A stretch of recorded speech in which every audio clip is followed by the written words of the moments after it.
So, yan guys. I-share ko sa inyo itong lulutuin ko today na kamatis with egg. So, Chinese style po. Yun. Kaya, ayan. Ang una po, gagawin natin yung ibang hindi pa po nakakilala, ay kakaalam kung paano po lutuin ng luto na mga chick. Ayan po, meron na tayong, ito, may asin na po yan. Saka, pepper. Ayan. Ganito po yung una kong ginagawa. Ayan. Ayan. Fry muna ulit. Ayan po. Kasi sa akin, dito ano lang yun.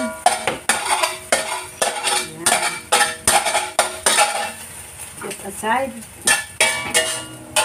unti-unti natin yan buong buo po. Ayan. Ayan. Ayan po.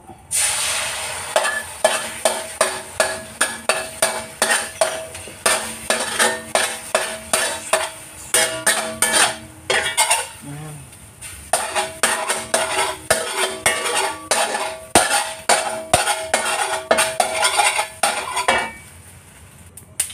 So, yan guys, next step, na-set aside na natin yung egg. Ito na po yan, yung egg natin.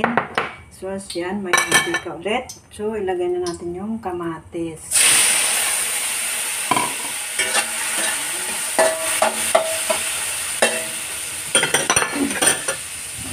Maglagay po tayo ng kunting asin. Kung gumagamit kayo po ng chicken powder, so lagyan nyo na ng konti. Yan po. So, yan guys. Lagyan natin ng asin. Saka, yung paste natin. Lagyan natin ng konting tubig kasi para mag-sauce. Luto po yung kamatis.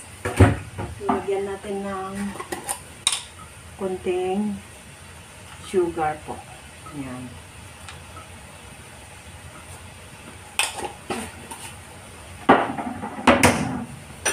Ayan guys. Hintayin natin maluto.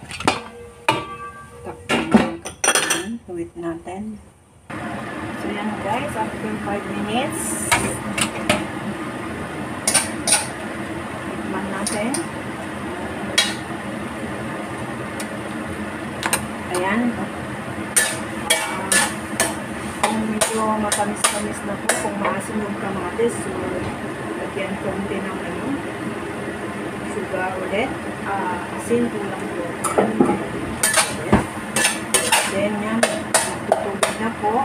Yan, kasi ganyan ang gusto ng mga bata or yan, lagyan natin yung itlog.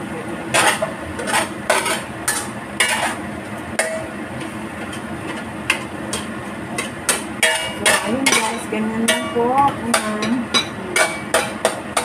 po.